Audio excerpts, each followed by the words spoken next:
Benvenuti ad un nuovo appuntamento con il Veneto in diretta. Monia Meneghini incontra Stefano Tinazzo, vicepresidente di CSV, il Centro Servizi per il Volontariato di Padova e Rovigo. A seguire Marco Ferraro dialoga con Andrea Barbuiani, titolare di CMC 2.0 ad Adria in provincia di Rovigo. Quindi nuovamente Monia Meneghini intervista Eleonora Reffo, direttore generale della Fondazione Holman.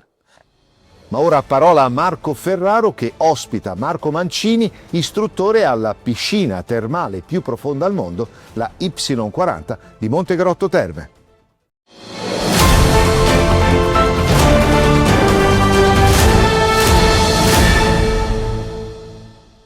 Benvenuti a Veneto in diretta, pronti quest'oggi per andare insieme in immersione grazie alla competenza dell'ospite che ho qui presente al mio fianco. Sto parlando di Marco Mancini, Dive Instructor di Y40 di DeepJoy. Marco, ben arrivato qui da noi. Grazie, buongiorno. Partiamo subito con il primo intervento, Marco, una sorta di profilo, di presentazione sua personale. Come si presenterebbe alle nostre telecamere? Allora, come istruttore di subacquea e apnea, sono ormai in Y praticamente da quando ho aperto e quindi sono specializzato nella formazione di allievi da corsi base fino a quelli professionali per quanto riguarda la subacquea e insegno anche apnea da livello base fino a livelli più alti. Certo, quando si parla di questi ambienti si tratta sempre la parte congetturale, diciamo, di quelle che sono strumentazioni, di quello che è un po' la cornice del sistema, ma si parla sempre molto poco della materia prima, ovvero dell'elemento essenziale, l'acqua termale. Che tipo di acqua termale è quella che dispone Y40 di DeepJoy? Allora, l'acqua termale di cui dispone è un'acqua salso-bromo-iodica che viene utilizzata nella nostra piscina a una temperatura di 32-34 gradi. In realtà la andiamo a ridurre perché arriva in superficie a circa 87 gradi e poi viene ridotta in modo che sia una temperatura più piacevole e accomodante per quanto riguarda poi lo svolgimento dei corsi e delle varie attività. Certo, c'è un dettaglio importante anche che abbiamo avuto modo di discutere insieme anche a telecamere spente, un atteggiamento, lo stare fermi durante l'immersione, che sia per subacquei che sia anche per apneisti. Quanto è importante questo elemento rapportato anche alla temperatura, Marco?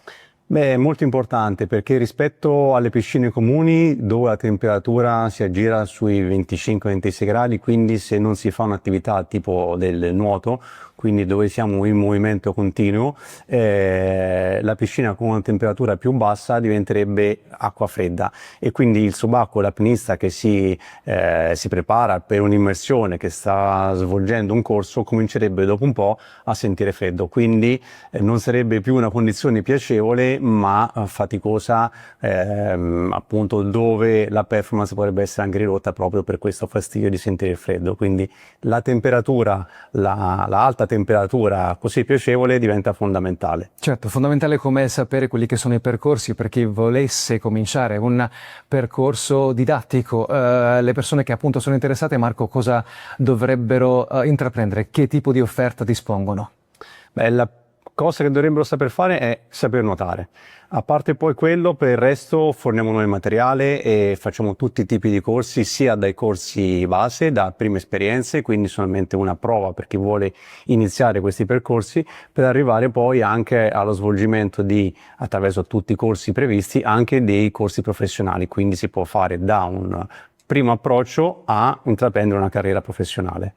Certo, da un punto di vista anche di collaborazioni come Dive Instructor, Marco, quali sono state le esperienze più significative che l'hanno portato comunque ad essere orgoglioso, immagino, di rappresentare la Y40 di DeepJoy come i suoi colleghi?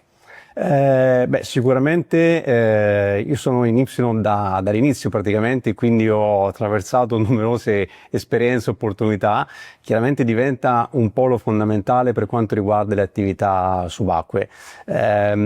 Abbiamo fatto numerose anche collaborazioni con forze dell'ordine, con la Marina Militare, con l'Aeronautica Militare, anche con militari della caserma di Vicenza e poi anche tutta una serie di attività legate a, per esempio, produzioni cinematografiche, di pubblicità. Quindi la piscina diventa sia una scuola ma anche qualcosa dove tutto è possibile, quindi può diventare una specie di teatro subacqueo dove possiamo svolgere qualsiasi tipo di attività, e quindi le opportunità che si presentano sono infinite. Certo, opportunità che poi tra l'altro possono essere visualizzate con quello che è disposto lo spazio all'interno della vasca. Che genere di accorgimenti, Marco, disponete voi durante le sessioni di allenamento sott'acqua in immersione?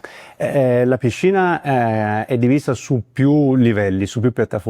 C'è una prima parte di acqua bassa, 1,30 m, dove si inizia proprio l'approccio, quindi si entra in acqua ma si tocca comodamente senza nessun problema, per poi passare a piattaforme via via più profonde. Quindi abbiamo una piattaforma da 5 metri, una da 6, 8, 10 metri, che è la parte più grande, dove sono presenti anche delle grotte artificiali per una lunghezza di 60 metri in totale, e poi un'altra piattaforma a 12 metri per passare ai 15, e poi la parte più profonda che arriva fino ai 40 metri. Quindi c'è tutta una progressione che si può svolgere in piscina sempre in assoluta sicurezza. Grazie per averci fatto sorridere, Marco, anzi grazie per averci fatto immergere all'interno della vostra realtà. Le auguro buona giornata e grazie di essere stato qui con noi. Grazie, arrivederci. E per il momento è tutto da Marco. Io un grande saluto, grazie di averci seguito e diamo la linea alla redazione.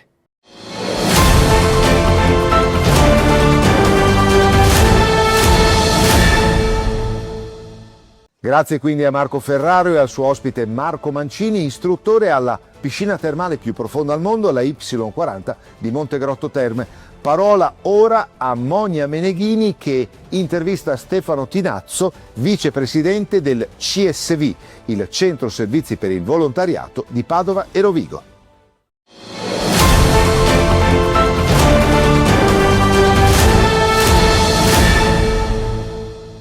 Ben ritrovati a Veneto per il Sociale. Si parla di terzo settore, si parla di associazioni. Oggi con il nostro ospite Stefano Tinazzo, vicepresidente del CSV di Padova e Rovigo, si parla di volontariato. Benvenuto. Grazie, benvenuto, un saluto a tutti e a tutte. Voi siete reduci da un tour di feste del volontariato con Solidaria in tutto il territorio di Padova e di Rovigo. Assolutamente, momenti bellissimi, molto importanti. Abbiamo avuto degli ottimi riscontri. Domenica 28 settembre in Prato della Valle abbiamo avuto una bellissima conclusione con 300 associazioni presenti, 300 associazioni che desideravano mostrarsi, dire ci siamo. E un clima di bellezza, di gentilezza, perché il volontariato è tutto questo, il volontariato è bellezza. E in un contesto in cui si pensa tanto all'odio, in un contesto in cui il mondo non sta andando per la giusta strada, il volontariato rappresenta veramente una strada importante di bellezza. Il tema dei portatori di gentilezza infatti è stato un fil rouge di questi eventi. Lei poi ha aggiunto il concetto di bellezza proprio del donarsi, dell'esserci.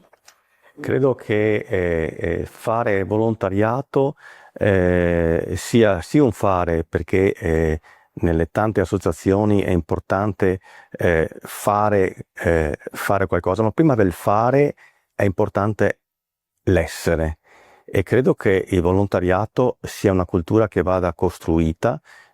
Noi come centro servizi lavoriamo anche molto con le scuole, quindi già dai giovani, perché la cultura della gratuità e del fare nasce prima di tutto con un essere, con un esserci.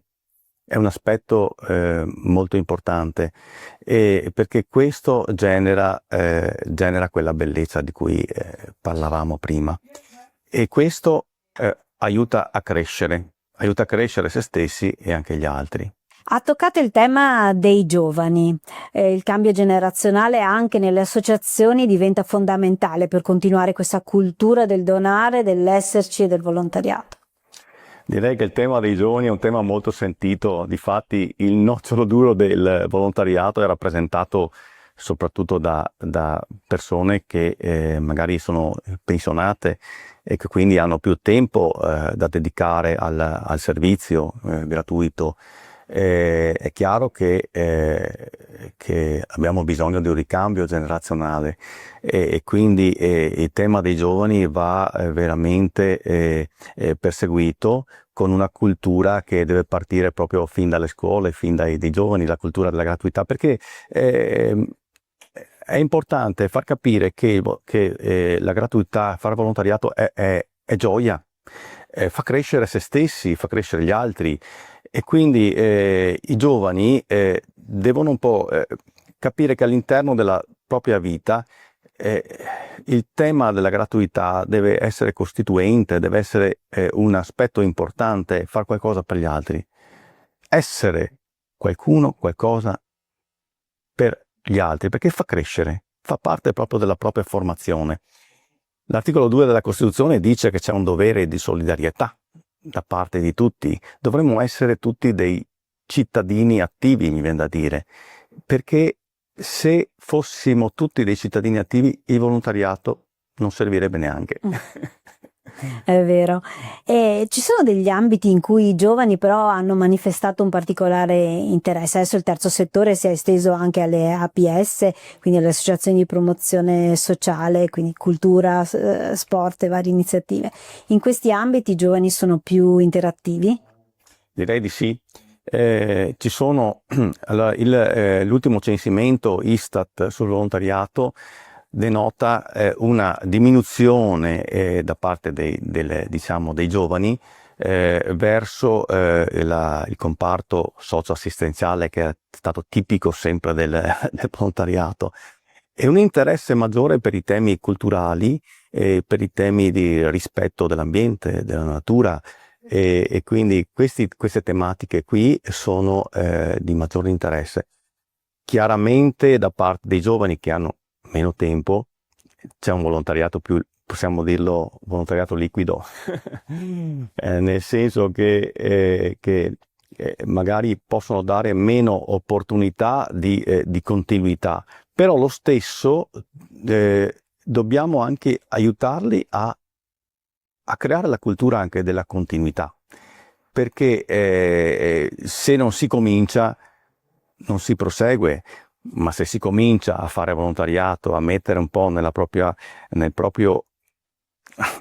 essere questa cultura del volontariato, un po' alla volta l'appetito viene mangiando. È un po' contagioso, nel senso buono, quindi poi viene voglia di continuare. Io la ringrazio, Stefano, di essere stato con noi. Stefano Tinazzo, vicepresidente del CSV di Padova e Rovigo. Grazie a voi, un saluto.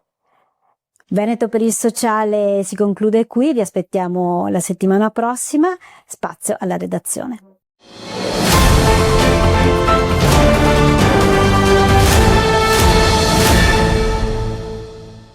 Grazie anche a Monia Meneghini e al suo ospite Stefano Tinazzo, vicepresidente del CSV, Centro Servizi per il Volontariato di Padova e Rovigo. Ora andiamo ad ascoltare Marco Ferraro che incontra Andrea Barbugliani, titolare della CMC 2.0 di Adria in provincia di Rovigo.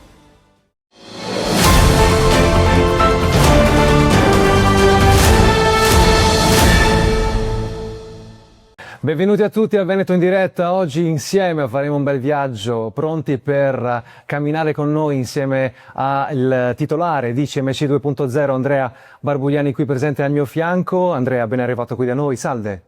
Grazie per l'invito e un buongiorno a tutti, a voi dello staff e a tutti i telespettatori.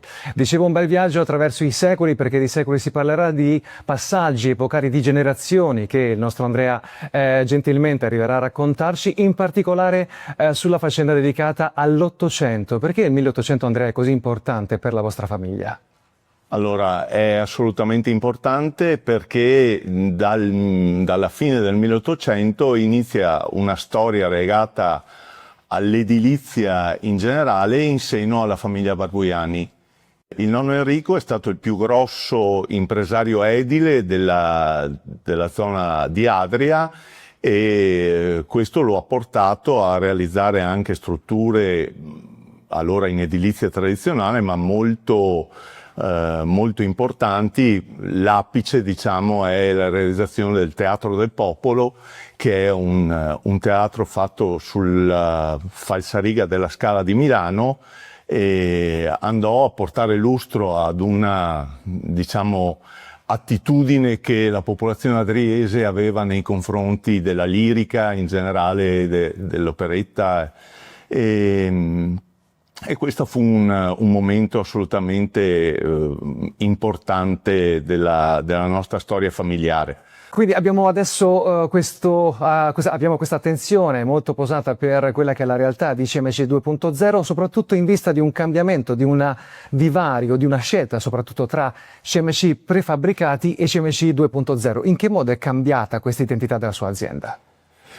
Allora, come sempre, qui si tratta di, lo dico con un po' di enfasi e di orgoglio, di far prevalere l'imprenditore, diciamo, rispetto alla figura di chi ragiona in termini molto asettici.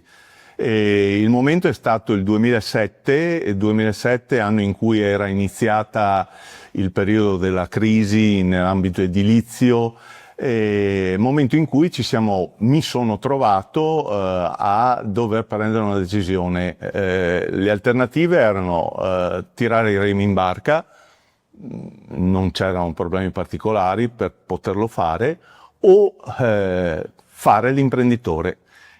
Ho scelto di fare l'imprenditore e attraverso tutta una serie di operazioni con dei collaboratori.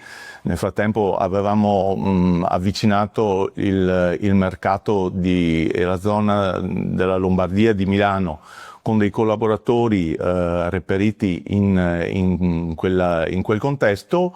Abbiamo iniziato appunto un processo di refitting dell'azienda e ci siamo spostati da un'azienda di prefabbricati standard a CMC 2.0, che anche oggi, anzi sempre più, è un prefabbricatore su progetto, per cui non abbiamo più un catalogo dove proponiamo noi soluzioni. Il nostro catalogo, che è comunque un catalogo importante, propone realizzazioni già fatte per conto di.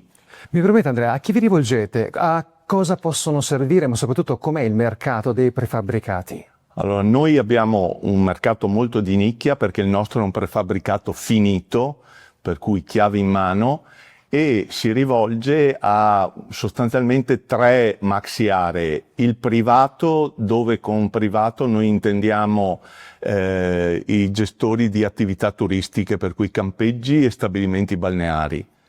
Il pubblico, dove abbiamo le pubbliche amministrazioni, dove interveniamo con edilizia scolastica, edilizia sportiva e arredo urbano. E da ultimo, ma non ultimo, in termini di fatturato, l'industria. Noi abbiamo delle collaborazioni con diversi grossi gruppi industriali a livello italiano, tipo la General Electric, Marcegaglia, piuttosto che industrie ceramiche, la Novartis, farmaceutici, insomma diversi gruppi dove realizziamo in ambito industriale strutture finalizzate a spogliatoi, servizi igienici, uffici, magazzini. In questa fase di progetto dei vostri prefabbricati, Andrea, c'è un'attenzione particolare ad un binomio, cioè il design architettonico da una parte e attenzione al contesto. Come me lo vorrebbe commentare? È la nostra arma vincente, sostanzialmente, perché appunto il fatto di non proporsi come un prefabbricatore che ti dà soluzione al tuo problema con qualcosa che però deve prevedere il fatto che tu ti adegui a noi, noi ragioniamo nei termini che assolutamente tu chiedi e noi seguiamo le tue richieste in termini di dimensioni, di forme, di accessoriamenti, e questo è una carta vincente, perché l'approccio con l'interlocutore, il prescrittore di turno, cambia decisamente. Per questo allora la ringrazio comunque per averci dato questi dettagli, ovviamente odierni, in previsione di un ulteriore futuro, di un'ulteriore storia. Andrea, ci vediamo alla prossima conversazione. Grazie a voi. E per voi ancora grazie di essere stati qui con noi, come sempre pronti per la prossima edizione di Veneto in diretta. A presto!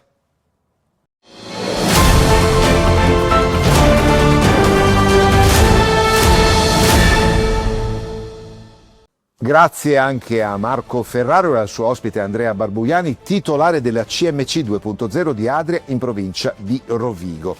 Dedichiamoci ora nuovamente a Monia Meneghini che dialoga con Eleonora Reffo, direttore generale della Fondazione Holman.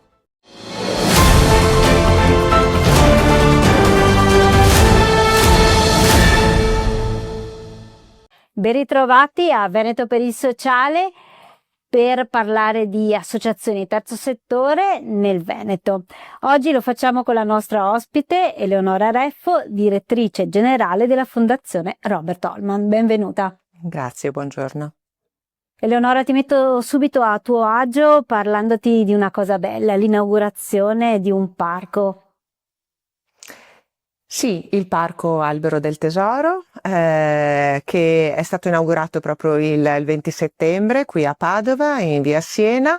Si tratta di un parco particolare, un parco comunale, un parco quindi accessibile, aperto, ecco, a tutti, che vuole essere, che nasce proprio dall'idea di creare un luogo che possa essere accogliente nei confronti di tutti. Tutti, intendo tutti, nel momento in cui appunto prendiamo in considerazione bambini, adulti, anziani, ma anche persone anche con delle specificità, con delle disabilità.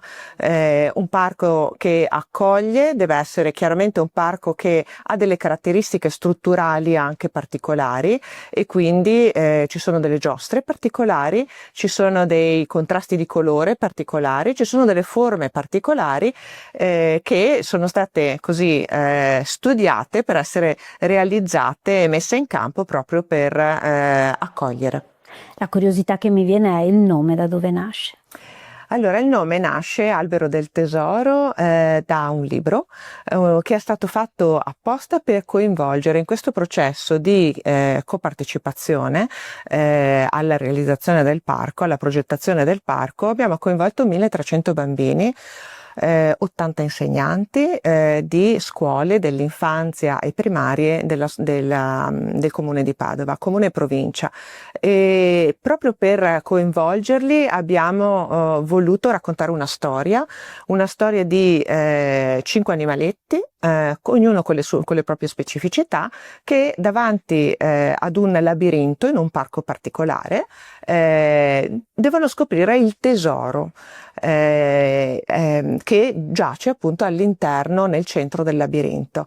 Il lavoro di squadra, l'insieme, il mettere a disposizione le proprie competenze, le proprie specificità, ognuno le proprie, con i propri punti di forza e di debolezza, permette loro di raggiungere il centro. All'interno del labirinto trovano uno specchio, perché di fatto il messaggio è che ognuno, no, sono loro il tesoro, ognuno di noi è un tesoro per se stesso e per gli altri. E quindi albero del tesoro, proprio perché in mezzo a questo labirinto c'è un albero che all'interno del quale appunto c'è questo tesoro per scoprire se stessi, esatto. Infatti c'è proprio un piccolo labirinto all'interno del parco da poter visitare e non è a caso che la Fondazione Robert Holman sia la promotrice della creazione di questo parco, nasce proprio dalla vostra lunga esperienza. Sì, il parco nasce dal desiderio congiunto del Comune di Padova e della Fondazione e del privato anche, e di enti che si occupano di sociale disabilità. Un po' nasce ed è promosso, abbiamo voluto e ci siamo impegnati, ecco, nella costruzione di questo parco, perché di fatto da 46 anni incontriamo le famiglie di bambini con difficoltà visive che incontrano delle difficoltà nell'accedere a luoghi pubblici, a parchi, e quindi il fatto di raccogliere i detti e i non detti rispetto a questa appunto difficoltà nel sentirsi accolti, nel poter vivere un pomeriggio di condivisione, anche se il proprio bambino ha una disabilità visiva, ecco, questo ci ha spinto proprio nel così portare avanti con impegno lungo durante questi 8 anni questo progetto che vuole donare alla città di Padova un luogo appunto pubblico e accessibile. Ed è uno spazio che tuttora è vissuto anche dalle scuole, sono state tra i promotori delle idee, quindi i bambini si sono scatenati con la loro creatività e ora stanno venendo a scoprire questo loro parco. Sì. All'interno, durante l'inaugurazione abbiamo visto veramente moltissimi bambini, moltissime famiglie, ma anche delle scuole, sapendo appunto finalmente dell'apertura del parco, scuole che hanno aderito ai laboratori appunto fatti anni fa proprio per coinvolgere i bambini nella progettazione del parco, ci hanno chiesto: ma possiamo venire? Certo, il parco è aperto dal martedì alla domenica, e quindi ci sono delle scuole che proprio portano i propri bambini della primaria e dell'infanzia per far vivere loro l'esperienza, un'esperienza di gioco e per poter fare dei laboratori anche all'interno del parco, quindi diventa un'occasione veramente di fare scuola in un luogo e passare determinati contenuti, no, importanti all'interno di un luogo che li fa vivere. Colorato, accogliente e adatto ad ogni bambino, e che a ogni racconta persona. l'accoglienza e l'inclusione. Esattamente.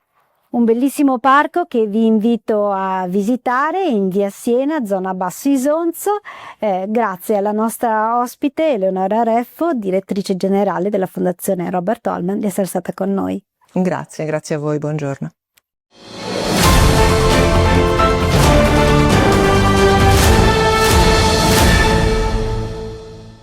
Grazie quindi anche a Monia Meneghini e alla sua ospite Eleonora Reffo, direttore generale della Fondazione Holman.